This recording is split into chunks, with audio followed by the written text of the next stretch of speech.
अक्सर ऐसा होता है ना कि हम कुछ नया सीखते तो हैं, पर उसे ज्यादा दिन तक याद ही नहीं रख पाते।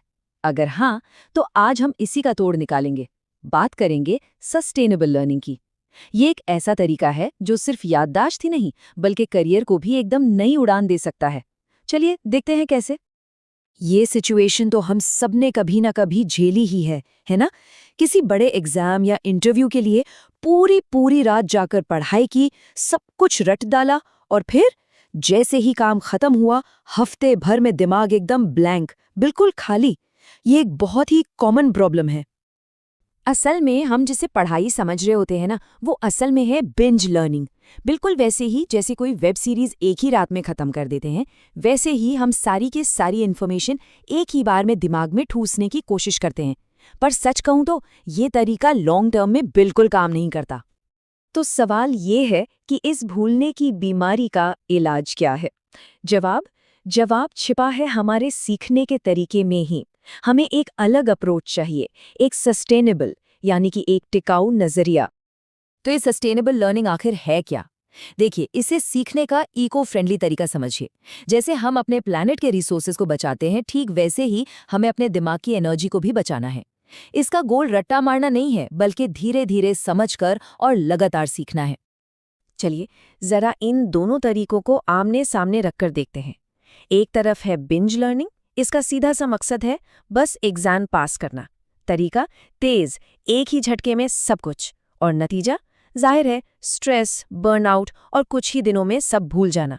और दूसरी तरफ है सस्टेनेबल लर्निंग, इसका लक्ष्य है ज्ञान को समझना और उसे असल जिंदगी में इस्तेमाल करना। हाँ, ये तरीका थोड़ा धीमा है, पर इसका नतीजा परमानेंट ग्रोथ है। अब मन में सवाल आ सकता है, भाई मुझे इसकी क्या जरूरत है?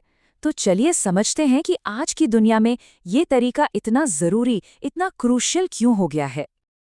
देखिए, फैक्ट ये है कि आज हम जिस दुनिया में हैं, वहाँ हर स्किल की एक एक्सपायरी डेट होती है। जो टेक्नोलॉजी आज एकदम लेटेस्ट है, क्या पता 5 साल बाद वो आउटडेटेड हो जाए। ऐसे में लगातार सीखते रहना ही सर्वाइवल और ग्रोथ का एकमात्र रास्ता है।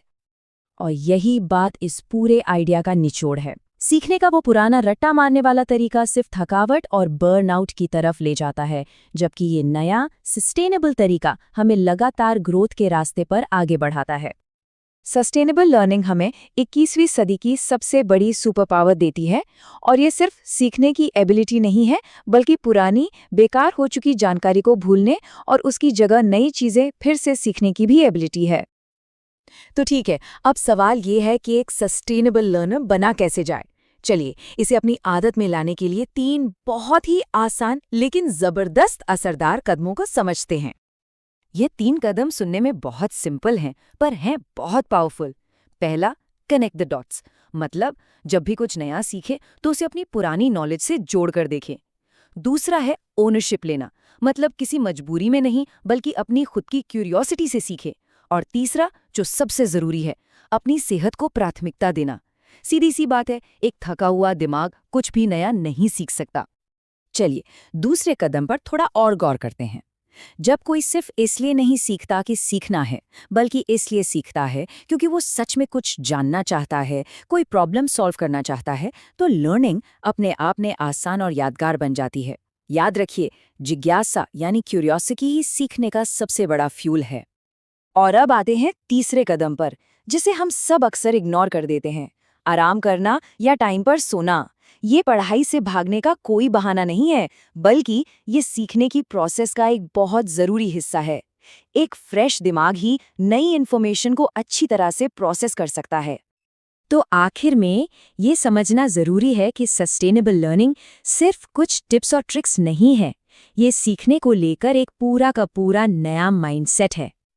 और ये जो बात है ना, ये इस पूरे कॉन्सेप्ट का दिल है। हमें अपने दिमाग को एक खाली हार्ड ड्राइव समझना बंद करना होगा, जिसमें बस डेटा भरते जाओ नहीं।